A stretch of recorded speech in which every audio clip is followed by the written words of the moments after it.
Alex Radcliffe from Board Game Co. I am Professor Meg. And today we're reviewing Aeon's and Legacy.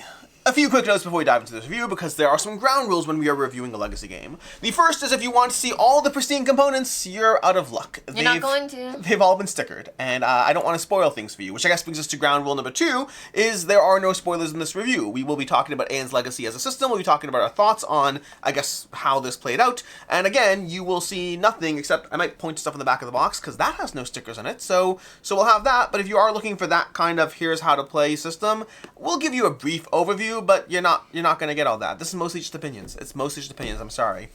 With that said, though, let's talk briefly about how Aeon's End Legacy plays.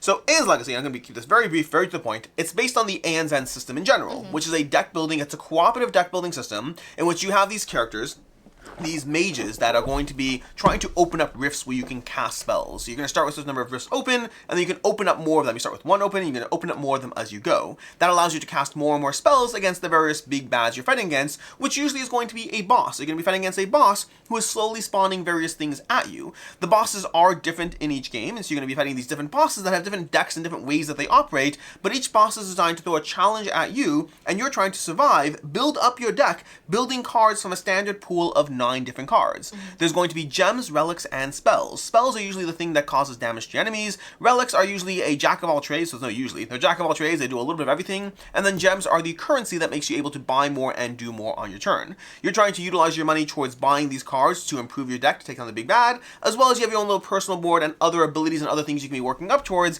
as you try to take things down. That's kind of more just Aeon's End as a system. The Legacy game is going to drive you into a series of linked games as you go through these adventures, where you're going to unlock mechanics and things as you go through it. So if you're used to Aeon's End, you're probably starting off with less than you would in a typical Aeon's End experience, and then more is being added to it, and by the end of it, you're playing with Aeon's End plus a whole bunch of stuff, all of which has been unlocked and developed as you go. The various cards and enemies will have, and yourself, will have things that have had permanent consequences, permanent changes, and then yes, as all Legacy games promise, you can then play this in an infinite mode going forward. And I will say, to its credit, you do have at least, even if you aren't someone who plays your Legacy games when you're done, because I'm not that person, you can use a lot of the components from this in your Aeon's End set. So a lot of these spells or cards or relics, all those things you've been unlocking as you go, can be used in a general Aeon's End. You can mix and match with your Aeon's End content, so there definitely is more replayability or more use out of this as opposed to a game you play through and are done. Any keynotes I missed? So just to the difference of for the deck building, that in Aeon's End, it's similar to something like Dominion, where you have a market where you have fixed cards that you're choosing from, as opposed to something where you would have different cards coming out in the market. So that means that the cards that you're working with are a set 9 cards, as opposed to having like variety come out with different markets, which is neither here nor there, but just saying that is like this type of deck building. Yeah, not saying one is better or worse though, but just to say that's what type this is. Better. Yeah. Anyways, that's basically that. I'll show you some components in the back of the box so you can have at least some degree of visual something going on, even what the art of the game looks like. You know, this is like some art of the game. You have your cards over here. You have your dials of the various health of Gravehold and then the Nemesis. Gravehold is the city you're protecting. All the boxes you're unlocking, the various chapter boxes, your character pack, a Nemesis over here, this is Maelstrom over here, all these little envelopes. So this kind of like, if you're looking for a general aesthetic of what's going on, this can show you a bunch of the stuff you'll interact with. But again, we can't show you anything in the box because it's all stickered very, very, very heavily. Which means we're going to go ahead and dive straight into the review. Ah, that looks scary. It's fine. It's all safe. It's all safe. Plus, it's all stickered on me. Review time. Should I start or do you want to start? So I'll just jump in because I mentioned the mechanic. Something that I loved about this game is that as you were going through the Legacy element, you are crafting those market of cards that you're working with. So you're able to make choices together as all of the players of which cards get bumped out and then replaced, because you're only ever allowed to have those 9. So then you have to make choices of which ones you remove, like which gems are better to put in place for other gems and which things trigger together really well. So something that I always love in games is when you're able to customize to how you play. I think that certain play styles speak to certain players, that certain things just always work well with you. Like, for example, for me with deck building, I love getting cards out of my deck. Any of your base cards, I love trying to mill out, so something like that is very, very fun for me. I think you really loved the gem generation and money system that we kind of like built out in this, so I think that there are a lot of different paths that you can choose that kind of let you craft your story, but also let you craft how much fun you're having, because I think that you have more fun when you're working with mechanics that you really enjoy and that you're putting together and seeing them really flourish. So I think for me, I really enjoyed not only like the fixed card system, but just how customizable it was. Yeah, I agree on multiple counts over there. I generally like the fact that, like, I'd be fascinated to see, like, different people's endgame markets. Yes. Because, like, you can have Exactly. totally different markets by the time you get to the end based on what you choose to keep, because you'll often find synergies as you go, but then as you add more stuff, you're like, which synergies do I break to create new synergies? And these are decisions that are permanent as you go through the game. Mm-hmm. And so you are going to be building a market that suits yours and the other players' playstyles, at least as much as you can agree. I know you and I differ on this. I tend to like fixed card markets in deck builders, like Dominion, like Aeon's End. I like it when you give me all the tools that I can look at, and I can kind of start crafting how do I want to build things even before I start doing it, versus to me a rotating card market is a lot of, taking opportunistic moves as opposed to planning it out from the get-go. And so I like both, but I prefer fixed card markets, and Aeon's End Legacy definitely has that. Other things I enjoyed the general legacy aspect of games. That's true for any game I've ever played. Any game I've ever played has been improved by legacy. The idea that you are unlocking and developing things as you go takes whatever level of game you are at, and to me makes it more intriguing because you're like, well, now I have more stuff. Now I have this, and that new mechanic just got unlocked, and all these things, and it makes those games better, but generally at the cost, as I kind of hinted to earlier, generally at the cost of wanting to play it once that discoverability is gone. The way I'd put it is, a game is your meal, legacy is a spice that you put on the meal, and if you remove the spice from the meal that's delicious, then you just have a less good meal at the end of it. Now, if you had a different meal without that spice, then it's never gotten better and therefore worse. But it means that I will, this is a terrible analogy, but the point is, a game that's meant to be played in a single session, I can play that multiple times. There's not a single legacy game that I have played yet that I have wanted to play in its forever mode. To me, the process is now part of the game, and taking that away makes it worse. I have replayed legacy games, that's different, but I have not continued the forever mode of any legacy game, this included. I agree with that. Anything else you like so far? There's more to talk about. We're just taking turns. I really love legacy games. I have played quite a few at this point, and I think that this one does stand out for not disrupting the game too much. Ooh, I think good that call. I think it adds a great level of legacy of like stickering, destroying cards, things like that. But it does not disrupt itself. So I think that it paces itself well, that you are even stickering some things like the enemies like as things come out and things like that. But a lot of like the choices you have to make, like abilities that you choose, that's in between games. And I just think that it was paced very, very well, that it never hit the point of I'm annoyed to be doing a task to continue gameplay. Yeah. Now, two things that make Aeon's End stand out from other deck builders as different, and these are both true of regular Aeon's End as well as Legacy, are the fact that you don't shuffle your deck, number one. So when you're done with your deck, you just when you're done with your turn, you place the cards in the discard pile, and then they all go underneath your deck, and so you can slowly craft an order. I'm mixed on that system to begin with. I personally find that most of the time, I don't care between that and shuffling. Sometimes I am able to build a combo. I'm like, ooh, good, I have this followed by this followed by that. Sometimes that does happen. More often than not, I view it as a gimmick that doesn't necessarily add, it doesn't detract, but it feels more like, okay, I'm still just playing a deck builder. But I don't know your opinion or general opinions on that. The other aspect, Yeah, I don't have a strong opinion on. Yeah. Again, once in a while I care, other times I don't. The other thing is going to be the turn order. Many games have a fixed turn order. This one does not. This one has and again, it's variable depending on the player count you're playing as, but effectively there are Nemesis cards and then player cards, and you're going to be shuffling these and going in different order. So in one game, you could have all four of the good guys go and then have two bad turns. In another round, the next round, you might have two bad turns and all four of the good guys. More often than not, you're going to have a mix. And I do like that. It arguably takes away from some of the strategic play that you might have, but the sense of chaos and that sense of hope, like that combination of like, sometimes it's really bad because sometimes you get hit with two bad turns and you really don't want to, and you can be hit with four bad turns in a row if they're the last two than the first two. That can be devastating. Yeah. But to me, the counter to that is the hope you have of like, oh, we can do this if we just need them to not go. We need to get 3 turns in a row. And you have those payoff moments that, to me, adds more to it. Plus, it opens the door to some manipulation from some cards you can unlock that potentially can mess with that in different ways as well. So overall, I do like that system. Again, that's not specific to Legacy. That's just Aeon's End as a system. And I think that also hits a little bit on a point of, I think that this game very much for a co-op game that is Legacy really helps players support other players. Yes. I think you're very interested in other people's turns and what they're doing, and you are able to help people and help them draw things and stuff like that. So you are all very invested in each other, whereas I feel like some games, even though it's co-op, you're like, I'm going to do my thing, I've got this, my turn is done, now you go. And I think that this one does a very good job of having it be everyone's turn during turns. Yeah. Anything else you want to call out on the liking category?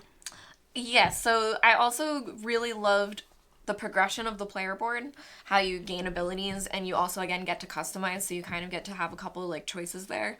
But I think that it did it, again, in a way that was paced very well, and I think that, again, for some Legacy games, I wish you did have more asymmetric abilities where you were able to kind of add more to your character, so I think that this one is very satisfying, that I think you're able to hit a point where you feel like you've grown for the amount of time you've spent with the game, that I do just think I think you feel powerful by the end, but not powerful enough to be fine. Yeah, and that is a good point as well. I don't think the game ever... Well, the early games are potentially different, but I think as the game develops, I don't think it feels too much like a cakewalk or too much like you're in control. It often feels like you need to be on your toes to stay alive. I think in general, I can't remember whether we won everything or not, but I want to say in general I felt like I won stuff, but I felt like I had to earn those wins. Like you had to be on your toes, you had to play well, you had to work with each other. That's a really good call out. That happens a lot. And so like overall, yeah, I think the difficulty was a good level. Yeah.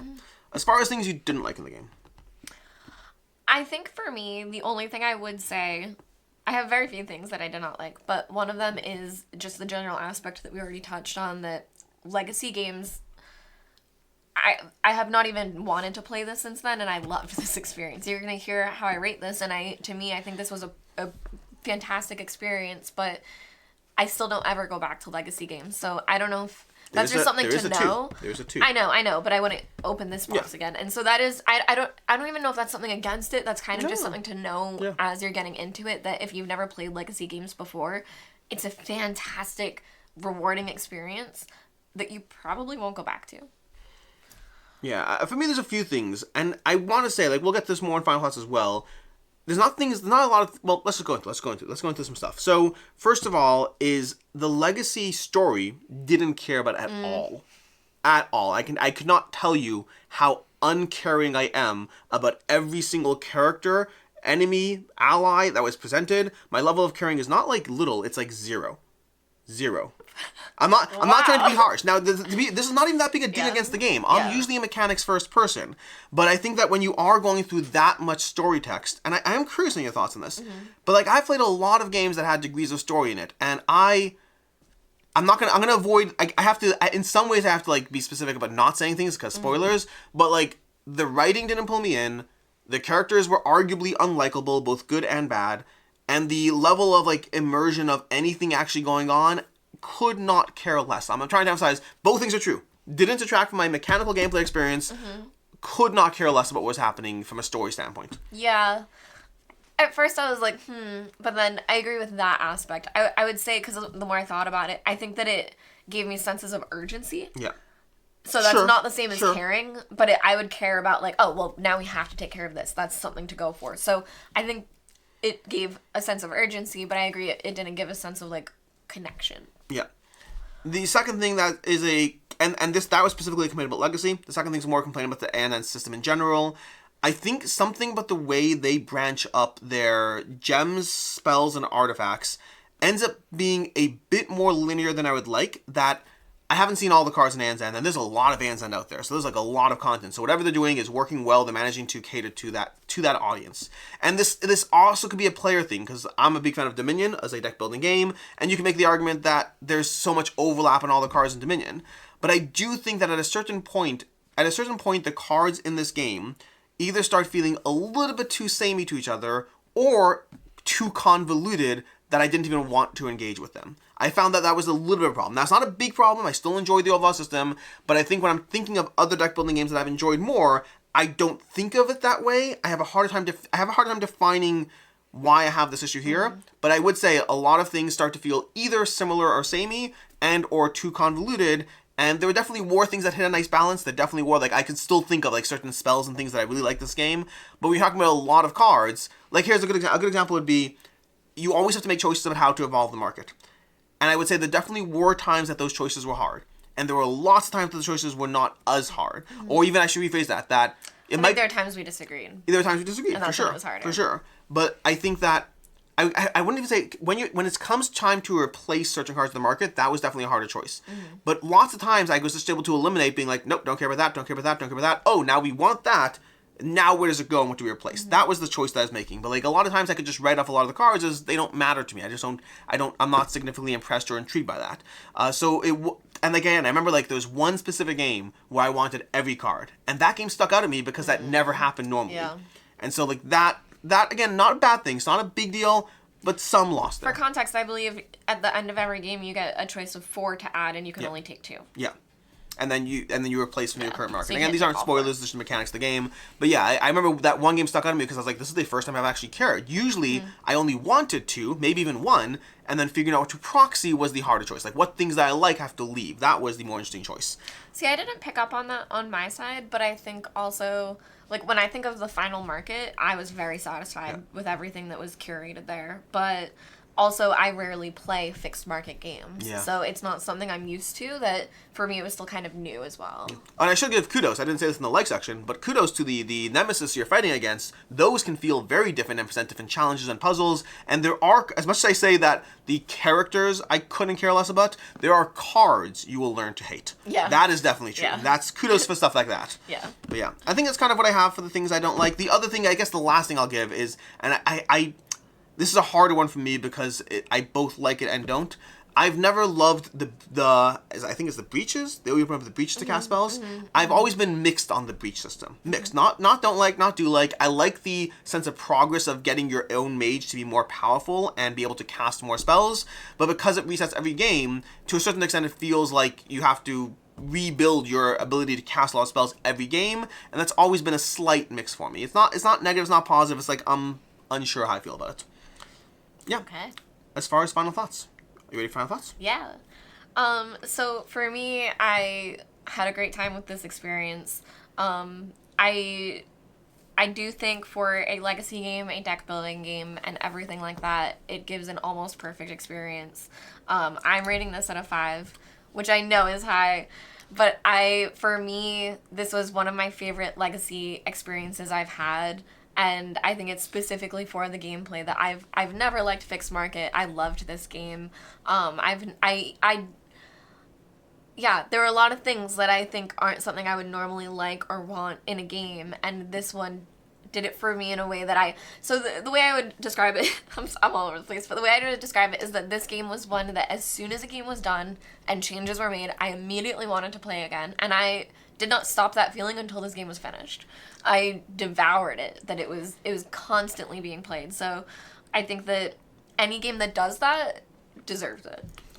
For me, I'm much less enthusiastic. I liked the game. I played through the whole thing. I enjoyed it. I would play Aeon's Legacy too. I would. I wouldn't seek it out. I think it's a big difference over there. For me, I'm coming in at a 3.5 out of 5, which lines up with exactly what I just said. I would happily play Aeon's Legacy 2.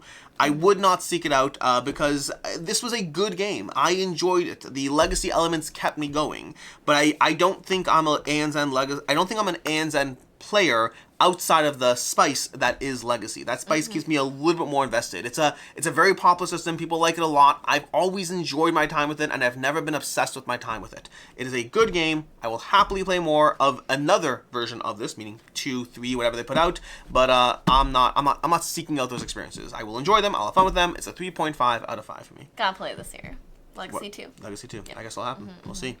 Anyways, as far as other game recommendations, do you have any ones you want to recommend? You guys, biggest recommendation next to this one is Clank Legacy. That's a fair comparison. I would suggest starting with Clank Legacy 1 before 2, because I think that 2 has a bit more, and 1, I would just start with 1 for the experience. But it's very similar. It's a deck building game where you're going through a bunch of different scenarios. It is mostly competitive.